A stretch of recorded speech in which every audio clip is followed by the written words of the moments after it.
Assalamualaikum warahmatullahi wabarakatuh.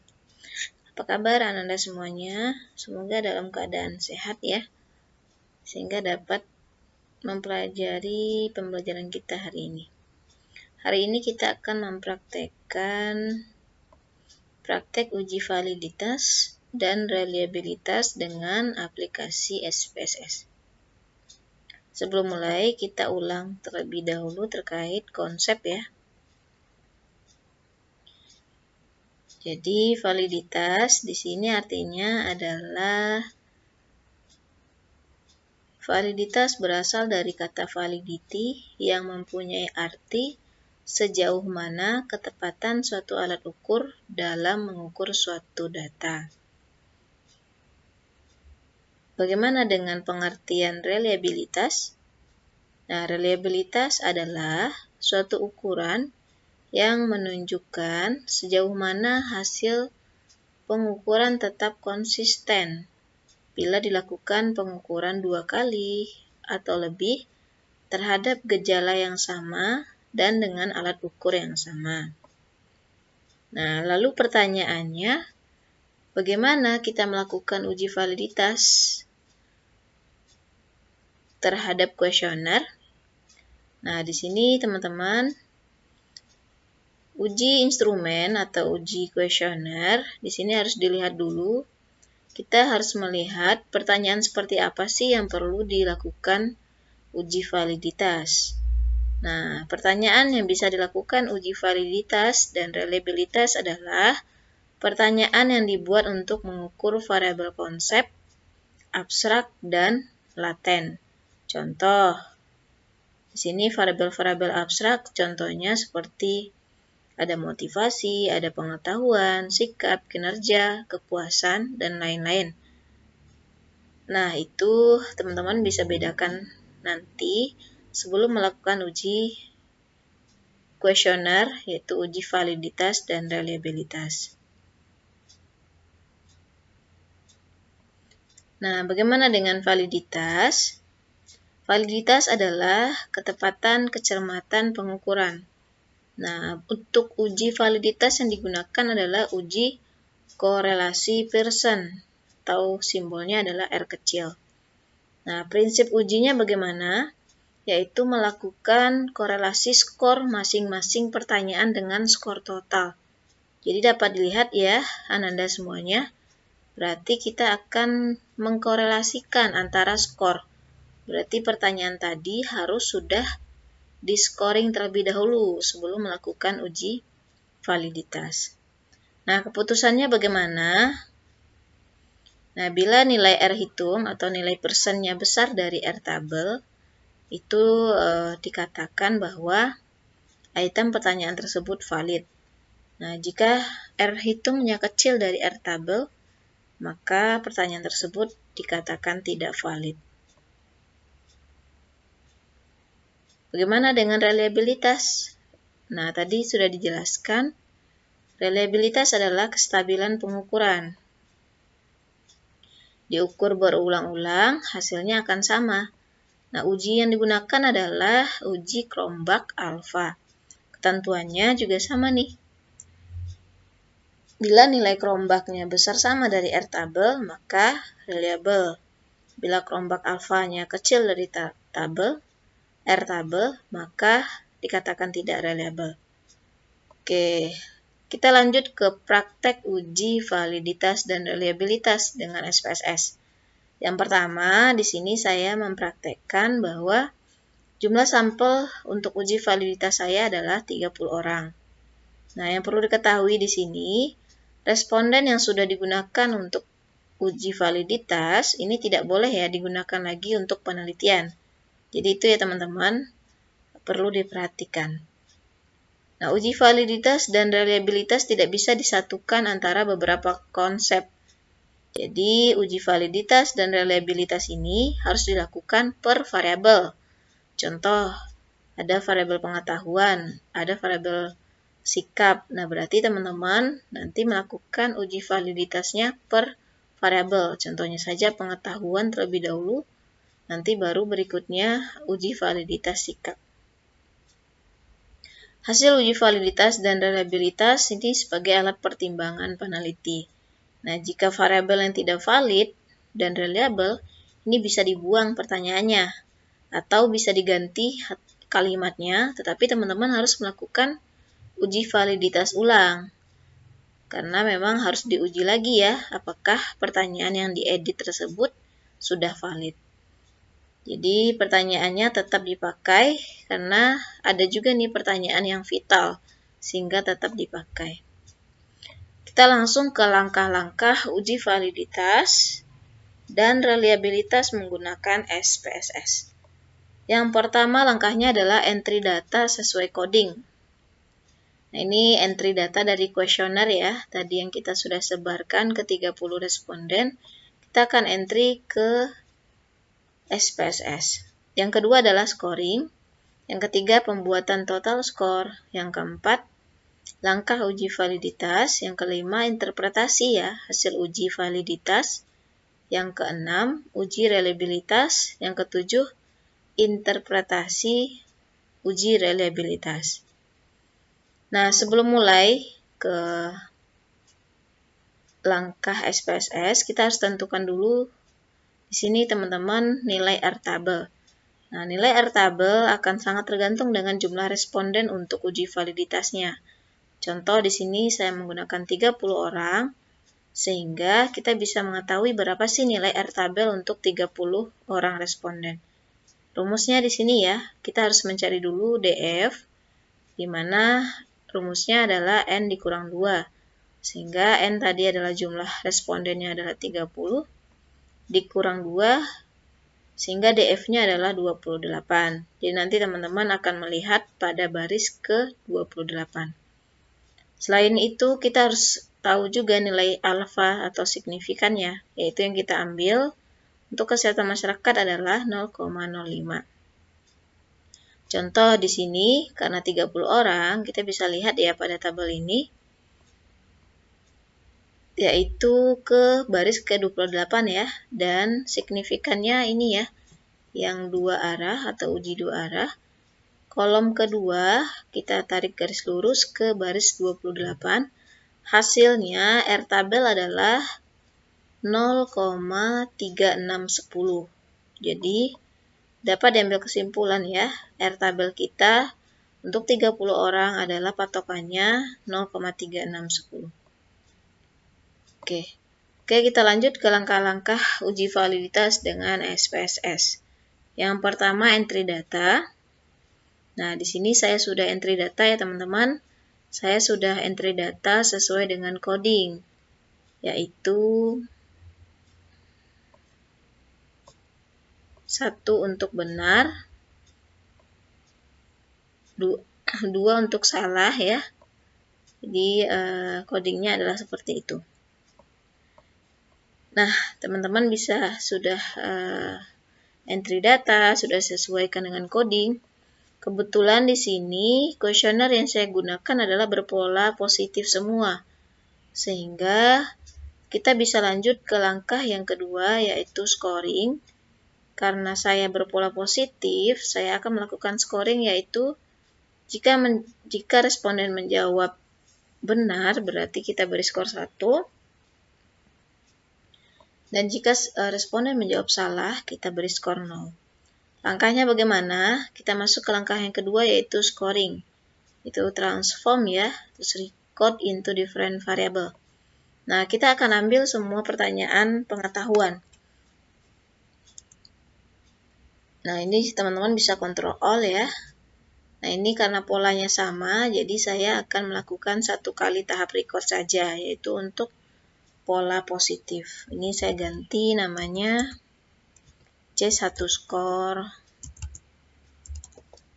Nanti untuk nama dibebaskan ya, Anda semua. C2 skor. C3 skor.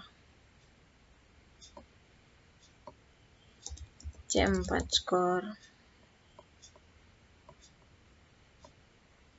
C5 skor. C6 skor. Kebetulan saya ada 15 item ya.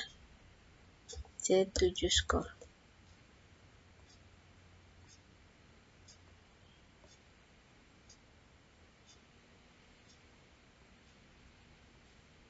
C8 skor.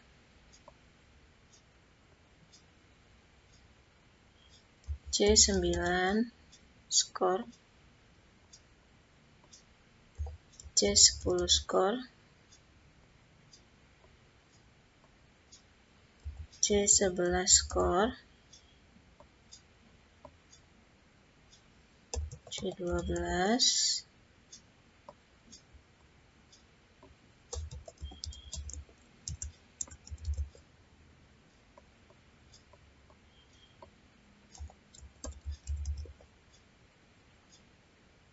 Nah, ini yang terakhir C15 skor.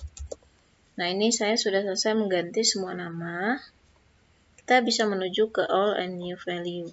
Nah, tadi ya kita akan melakukan scoring, yaitu jika responden menjawab 1 atau benar, maka nilainya adalah 1.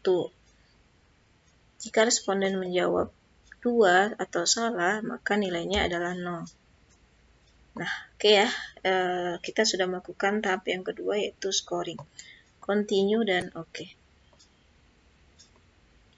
Jadi ini ya teman-teman, kita sudah melakukan scoring untuk semua item pengetahuan. Nah, ini untuk merapikan saja, teman-teman bisa mengecilkan desimal ya.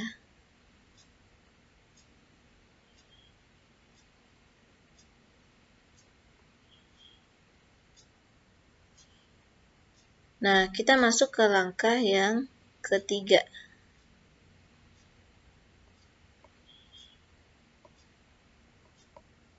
Yaitu pembuatan total score. Berarti yang kita ambil adalah menu compute, yaitu compute variable. Sini total score.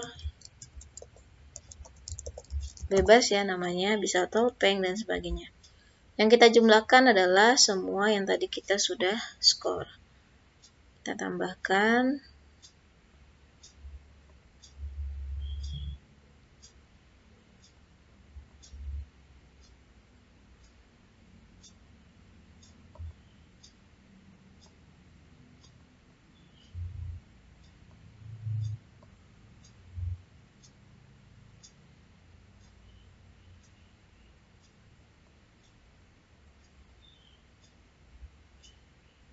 Oke, selesai ya. Kita tambahkan semua item. Di sini ada 15. Nah, ini saya sudah selesai melakukan compute. Kita oke. Nah, di sini sudah tampil total score ya untuk pengetahuan.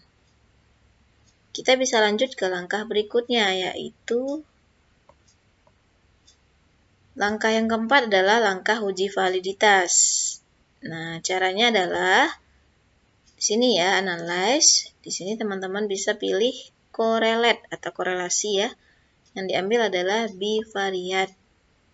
Nah, ini yang mana yang diambil? Yaitu item yang sudah di-score ya. Jadi diingat ya, karena pengertian validitas adalah korelasi antara skor per item dengan total skornya. Sehingga teman-teman ambil di sini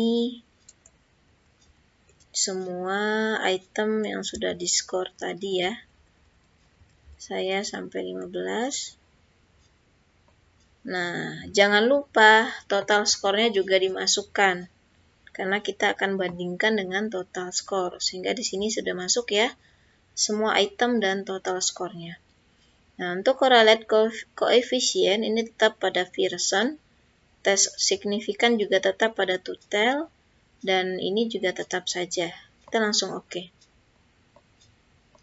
Nah, ini ya teman-teman, kita sudah selesai melakukan uji validitas. Sehingga teman-teman bisa nih melakukan penyajian data. Nah, di sini ya bisa dilihat. Nah, yang mana yang kita ambil? Yang kita ambil adalah untuk pertanyaan 1, misalnya item 1 ya, di sini ada C1 score. Yang diambil adalah baris Pearson correlation. Terus kita tarik, yang diambil kolomnya adalah total score. Nah, berarti untuk item 1 ini nilai dari uji validitas atau R Pearson-nya adalah 0,346. Jadi itu ya yang diambil untuk interpretasi uji validitas. Oke, kita lanjut ke penyajian data.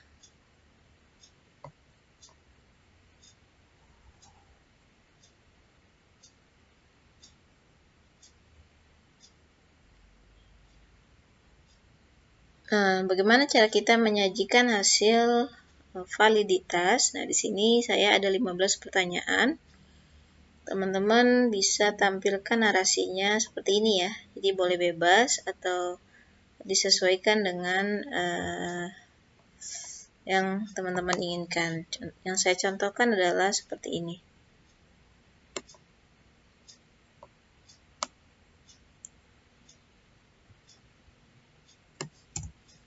Nah, jadi kita buat dulu ya tabel, yaitu hasil uji validitas dan reliabilitas kuesioner.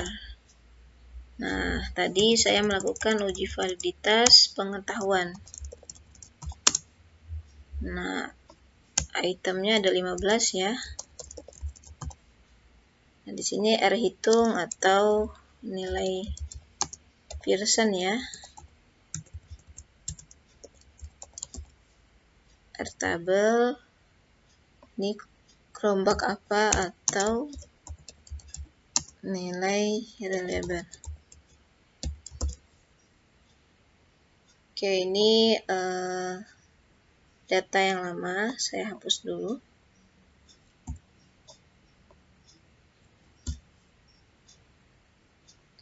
Nah, jadi teman-teman di sini kita harus buat terlebih dahulu nih hasil per itemnya. Karena ada 15, berarti kita tambahkan barisnya menjadi 15.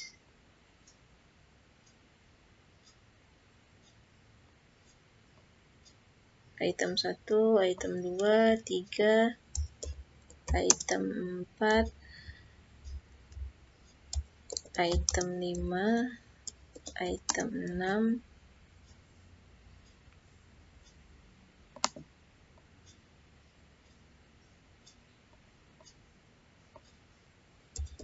item 7, item 8, item 9, item 10, item 11, item 12,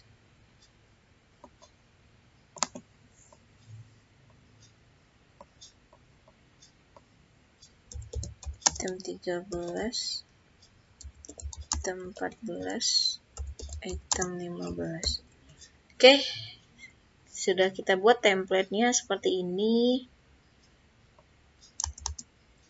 Nah, untuk R tabel, tadi kita sudah cari ya teman-teman. R tabelnya adalah untuk 30 responden, R tabelnya itu 0,3610. Jadi kita bisa tambahkan saja. R tabelnya adalah 0,3610. Teman-teman kopaskan saja di sini karena sama ya R tabelnya. Nah, kita harus memasukkan nilai R hitung, yaitu nilai hasil uji validitas tadi ya. Nah, yang dilihat adalah tadi ya per item, terus yang dilihat adalah baris Pearson correlation, kolomnya yang dilihat adalah total score. Jadi di sini berarti item 1 memiliki nilai Pearson-nya 0,346. Oke, kita tampilkan.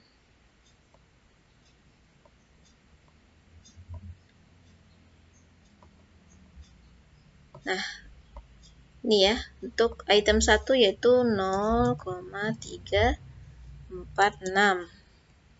Item 2 yaitu 0,060. Item 3 0,346. Item 4 0,674. Item 5 0,482. 0,482. Nanti dilihat lagi ya urutannya. Item 6 ya 0,346. Item 7 0,492. Nih, item 8 0,060. Item 9 0,549. Item 10 0,674. Item 11 0,504. Item 12 0,716. Item 13 0,660. Item 14 883 0,883. Item 15-nya 0,514. Oke ya teman-teman, kita sudah berhasil nih memindahkan nilai R Pearson masing-masing total score ya, masing-masing item maksud saya, dari mulai pertanyaan 1 sampai pertanyaan 15. Jadi yang dilihat yang paling pojok atas ini per masing-masing item. Oke, jika sudah, teman-teman di sini bisa lihat dan interpretasikan sendiri. Berarti keterangannya bisa dilihat ya. 0,346 berarti lebih kecil ya dibanding dengan 0,3610. Nah, ketentuannya tadi di mana untuk reliabilitas itu jika nilai R hitungnya besar dari R tabel berarti valid, jika kecil dari R tabel berarti tidak valid. Sehingga teman-teman bisa berikan keterangan nih di sini. Nah, untuk item 1 ini lebih kecil ya, berarti tidak valid. Untuk item 2 juga lebih kecil ya, tidak valid. Item 3 juga tidak valid. Nah, item 4 valid ya, karena 0,674 lebih besar dari 0,3610. Item 5 itu valid juga ya, karena lebih besar. Item 7 tidak valid. Item 8 itu valid, tidak valid, valid. Item 10 valid. Item 11 valid. Item 12 valid. 13 valid. 14 valid. 15 valid. Nah, jadi teman-teman kita bisa hitung nih yang valid itu ada 4, 5, item 4, item 5, 1, 2, 3, 4, 5, 6, 7, 8, 9, 10, 11. 10 ya yang valid. Jadi teman-teman bisa buat keterangan di sini yang valid itu sama dengan 10 ya. Yang tidak valid 5. Nah, kenapa kita harus interpretasikan dulu untuk validitas? Karena untuk masuk ke uji reliabilitas kita harus tahu dulu nih berapa item yang valid dan item mana saja itu. Jadi nanti teman-teman, langkah selanjutnya adalah melakukan uji reliabilitas. Nah, syaratnya tadi ya, uji reliabilitas adalah uji yang dilakukan untuk pertanyaan yang valid saja. Jadi teman-teman harus catat terlebih dahulu nih, pertanyaan mana yang valid. Contoh di sini saya catat ya. Pertanyaan yang valid itu adalah 4, 5, 7, 9, sampai 15. Nah, kita lanjut lagi ke uji reliabilitas. Nah, bagaimana cara uji reliabilitas? Caranya yaitu analyze ya. Di sini pilih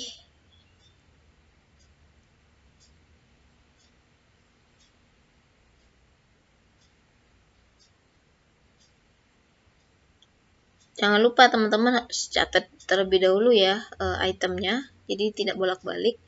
Nah, di sini pilih scale ya atau skala. Nah, ini yang diambil adalah reliabilitas analisis. Nah, tadi ya harus dicatat terlebih dahulu ini yang mana yang tadi itemnya yang valid. Nah, yang kita ambil adalah yang skor. Jadi ingat ya teman-teman, jangan yang masih mentah atau masih coding. Tapi yang kita ambil adalah skor. Tadi yang valid itu adalah, saya ingat ya, C4, C5, C7 sampai C15. Nah, ada 10 item yang valid ya tadi. 1, 2, 3, 4, 5, 6, 7, 8, 9, 10, 11. Berarti ini ada yang masuk nih yang lain. Sebentar saya cek dulu. 4, 5, 7, 8-nya tidak masuk ya. Kita keluarkan 8, C8 skor. Nah, jadi teman-teman, untuk reliabilitas, total skornya tidak perlu dimasukkan. Jadi yang dimasukkan hanya itemnya saja. Tapi item yang mana? Item yang sudah valid tadi. Itu ada C4, C5, C7, C9, C10, 11, 12, 13, 14, 15. Oke ya, ini ada 10 pertanyaan yang valid. Nah, untuk model kita tetapkan tetap pilihannya adalah alpha. Oke, langsung oke saja. Nah, inilah hasil dari uji reliabilitas yang bisa kita interpretasikan. Itu teman-teman bisa lihat ya di sini. Yang kita ambil adalah nilai ini ya, Cronbach alpha, yaitu 0,820. Sehingga teman-teman bisa sajikan di sini nilai 0,820 ya.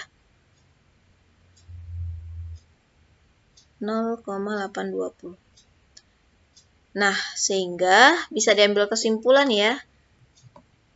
Jadi kalau untuk uji reliabilitas, itu kesimpulannya jika nilai alfa besar dari R tabel, maka reliable. Jika nilai alfa kecil dari R tabel, maka tidak reliable.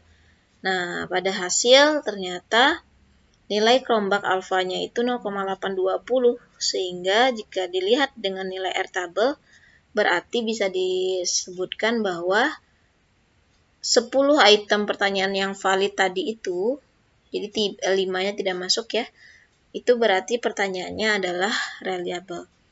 Jadi teman-teman, ini kita sudah selesai nih melakukan uji validitas dan reliabilitas. Nah, untuk uji validitas yaitu uji yang dilakukan untuk per item. Sedangkan uji reliabilitas ini dilakukan untuk satu variabel, yaitu di sini berarti variabel pengetahuan. Nah, bagaimana kita cara menarasikan? Ini kita rapikan dulu ya.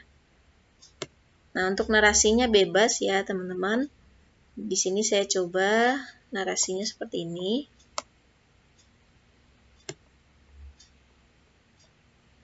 Narasinya hasil validitas untuk pertanyaan pengetahuan menunjukkan item 4 tadi ya, item 4, item 5,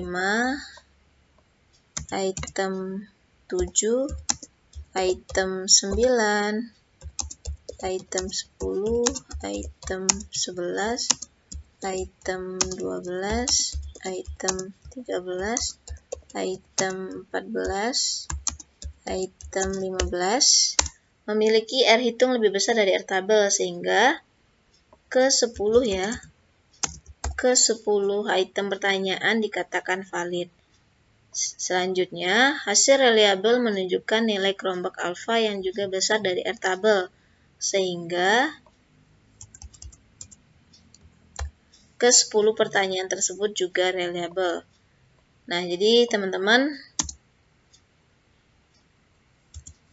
inilah contoh cara penyajian hasil validitas dan reliabilitas kuesioner. Saya contohkan di sini untuk pengetahuan. Nah, untuk yang lain teman-teman bisa sesuaikan lagi untuk variabel yang lain. Nah, langkah-langkahnya bisa mengikuti langkah-langkah seperti ini. Nanti bisa lakukan uji validitas dan reliabilitas pada pertanyaan abstrak yang lain. Contohnya ada sikap, motivasi, perilaku, dan sebagainya. Oke ya, akhirul kalam. Terima kasih atas perhatiannya. Saya ucapkan atau saya tutup pembelajaran hari ini. Assalamualaikum warahmatullahi wabarakatuh.